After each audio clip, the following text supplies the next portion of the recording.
I didn't read my Bible for months. And when I did try to keep a consistency, it was like a week, then it dies out. The effect of that is I started to see things in a carnal lens. I started to respond to life like how an ordinary person would. I started becoming highly emotional towards situations and people. I would snap a lot. I got so easily overwhelmed. So my friends brought it to attention, and then they asked Daryl, what's up? It took me a while to really think through, revise, check, and see what the issue was. I was driven by my emotions a lot, and that's a very, very dangerous and risky place to be in. Reading the Bible gets you to be grounded. Reading the Bible gets you to be anchored. The Bible speaks about Christ being the anchor for our souls. And if we miss reading the Bible, that affected my prayer life. That affected how I was viewing things. And for the most part, it kept me in, I would say I kept in for the most part of 2025. Reading the Bible is a matter of life and death from my experience. 2026, this is something that I'm giving attention to. I've gotten to also realize that everything else I get to plan, or I got to plan with the anchor, or even with my life, they depended primarily personally. They depended on two things for me: reading the Bible every day on a consistent, and then praying. That moment with God is really essential. I got to realize that I have to fight for that kind of time. I would give an example. In the evenings is usually when I decide to pray.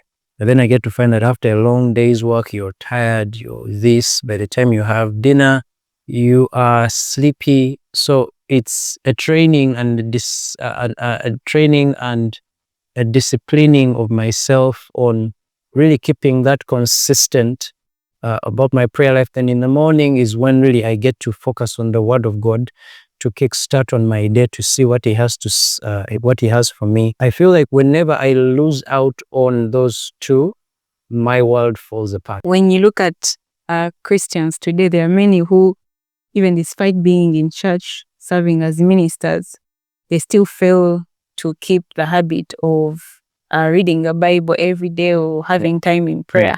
What would you say needs to change in the lifestyle of believers generally, whether in the marketplace or church, to facilitate a life that can actually have the anchor working effectively? One word: community.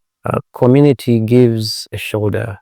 Community gives a hand when you are out of balance. I'm a witness of this. Many Christians are busybodies, and we find ourselves in a space where we are busy in church activities. One of God rightly put it, where he said that you know the ministry of the Lord, but you don't know the Lord of the ministry. There is that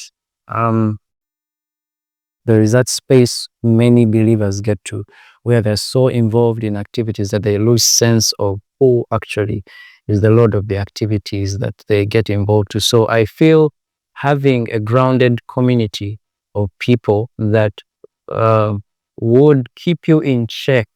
But then also, that's also a place of humility, where you reach out to someone and say, you know what, I've been busy, I've been this, I've not had this time with God. And then they get to ask you the hard questions, hopefully to also help you see where your priority is and where it shouldn't have been. But sometimes our priorities switch and we never know that they've switched, but to have that community where we give accountability to, and we are open to these people, knowing and believing that they have the best interests at heart. That would help really, really much.